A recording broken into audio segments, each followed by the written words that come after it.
Chers amis, chers sympathisants, chers compagnons de l'émission 7-7, je vous dis bonsoir et vous dis merci pour votre fidélité et vous souhaite la bienvenue à ce cadre où on a été reçu une fois de plus par mon frère, le pasteur Daniel Diélé, ici à Mississauga, en sa résidence. L'émission de ce soir s'intitule Le pouvoir de l'imagination. On se basera sur le livre de Matthieu au chapitre 4, à partir du premier verset jusqu'à la fin. Dans ce chapitre, on voit que Jésus-Christ, après son jeûne de 40 jours, il a été transporté dans le désert par le Saint-Esprit. Il a été transporté dans le désert dans l'Esprit. La Bible est claire là-dessus. Il a été transporté dans le désert dans l'Esprit, où il a été maintenant tenté par l'ennemi.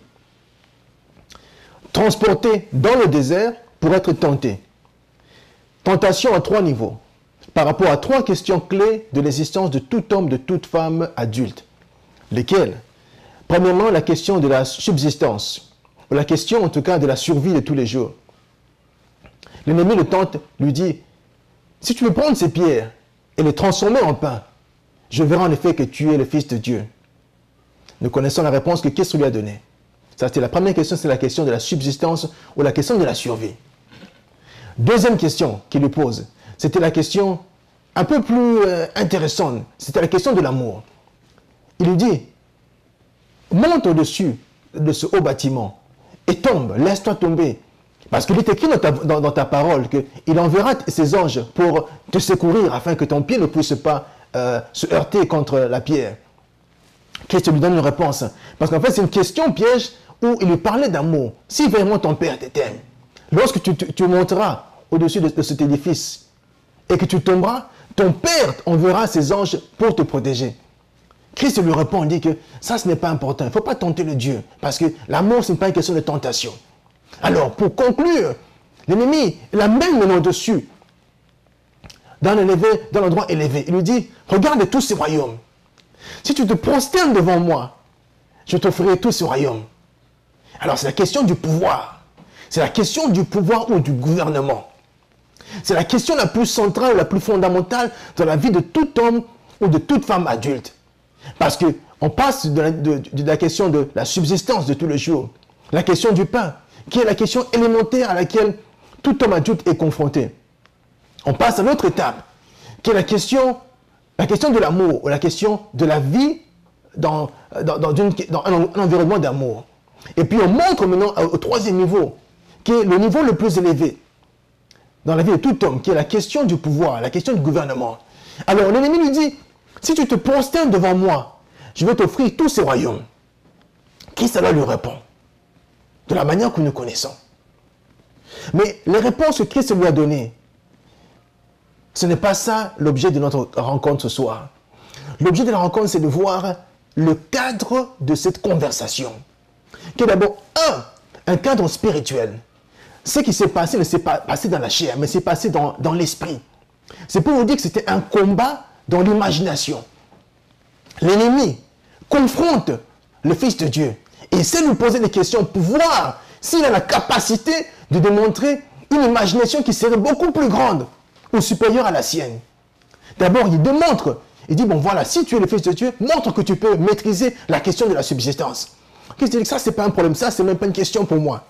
Il dit, si tu es le Fils de Dieu, montre que tu peux maîtriser la question de l'amour. Christ dit, ça, ce n'est pas un problème pour moi. Il dit, mais si cet homme est fort par rapport à l'amour, il est fort par rapport au pain, est-ce qu'il sera fort par rapport à la question de l'imagination ou de la conception, de la manière dont un gouvernement, un État, une nation sont établis et sont gérés dans la vie de tous les jours? Il lui pose une question piège et Christ lui répond pour nous montrer qu'un chrétien doit comprendre que dans la vie de tous les jours, l'un des pouvoirs les plus fondamentaux ou cruciaux que nous devons en tout cas démontrer, c'est la question de l'imagination. La question de l'imagination. Parce que les plus grands combats de nos vies ne sont pas des combats qui se passent de manière physique ou visible. Ce sont des combats qui se passent dans le spirituel ou dans l'invisible. Et lorsque dans l'invisible, une femme, un enfant de Dieu, un homme de Dieu n'a pas la capacité de démontrer une imagination qui est fertile, souple, et adaptable par rapport aux circonstances, on a un problème très sérieux. Parce que la vie a cette manière, cette manie de vous donner toutes sortes de pièges, toutes sortes de court-circuits, toutes sortes de choses impromptues, d'improviser, pour vous mettre comme ça en état d'alerte, pour vous mettre comme ça en état d'imbalance. Et un homme ou une femme de Dieu qui n'a pas cette présence d'esprit, de savoir jongler avec son esprit, jongler avec son imagination, est un homme qui ne sera pas en tout cas amené à vivre très longtemps. Pourquoi est-ce que je dis ça?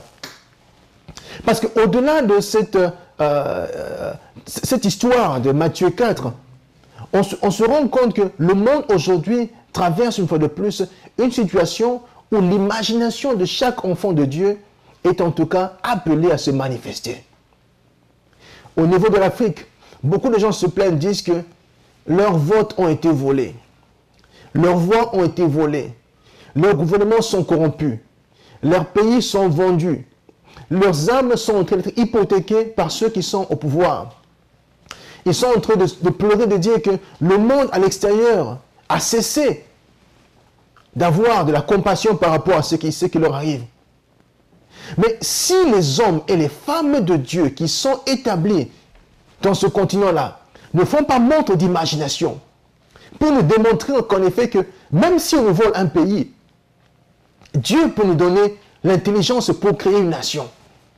Et même si on nous vole une nation, Dieu nous peut encore nous donner la capacité d'imaginer comment recréer une nation à partir de la communauté de 2 ou 3. Comme c'était le cas avec le beau-fils d'Abraham, Lot. Lot, lorsqu'il se rend compte qu'il n'a plus de famille dans l'état où il était, Dieu lui donne la capacité d'imaginer une autre manière de recréer une nation. Mon frère, ma soeur, je ne connais pas la situation que tu traverses ces jours-ci. Je ne connais pas l'état de ton âme en ce jour-ci. Je ne connais pas le développement de la situation que tu vis en ce jour-ci. Mais je sais une chose, que ce Dieu que nous servons est un Dieu puissant. Est un Dieu puissant non pas seulement en parole, en action, mais aussi un Dieu puissant et surtout dans le spirituel. L'imagination qu'il t'a donnée est capable de t'apporter la solution dont tu as besoin et dont ta communauté a besoin. Ma prière ce soir, c'est que là où tu te trouves, quelle que soit la tentation, quelles que soient tes circonstances, que Dieu te donnera la réponse appropriée pour pouvoir changer le cours des événements et démontrer en tout cas que rien n'est impossible à celui qui croit. Même si tu es bloqué, comme notre patriarche avait été bloqué auprès de son beau-père Laban, Dieu te donnera l'intelligence supérieure pour pouvoir créer un deuxième bétail, là où on voulait seulement te montrer qu'il n'y avait qu'un seul bétail. Dieu te donnera la capacité d'imaginer des solutions que les gens autour de toi ne pourraient pas voir. Dieu te donnera la capacité d'imaginer des solutions lorsque tu vas commencer à jeter ta semence, comme c'était le cas avec ce patriarche Isaac. Dieu te donnera la capacité d'imaginer des nations, d'imaginer des pays, là où les gens ne voient que le désert, comme c'était le cas à l'époque de notre patriarche Abraham. Ne perds pas espoir. Garde ta foi ferme et affermie dans la présence de Dieu. Car ce Dieu qui m'a envoyé et qui a permis que cette émission soit possible a un message pour toi. Le pouvoir de l'imagination que tu as est beaucoup plus grave et beaucoup plus grand que tu ne pourrais l'imaginer. En anglais, on dit ceci. Imagination, image from another nation. Imagination, image d'une autre nation. Celui qui sait se servir de son imagination permet aux nations qui sont derrière lui d'entrer dans ce problème. Lorsque les enfants de ce monde font usage de leur imagination, ils permettent aux nations qui sont derrière eux de pouvoir entrer dans ce monde et pénétrer dans les médias, pénétrer dans le gouvernement qui nous entoure.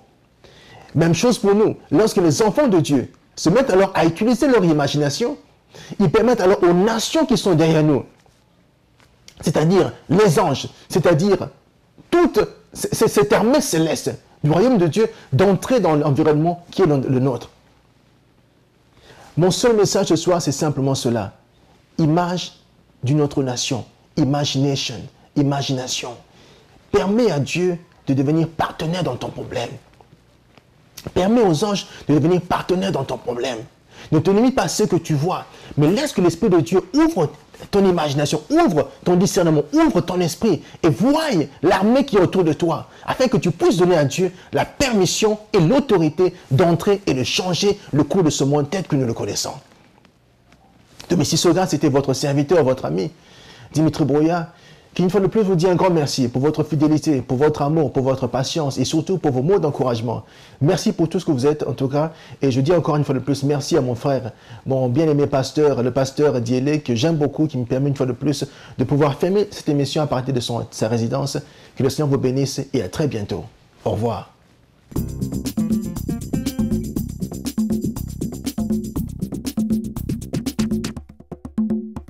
7, 7.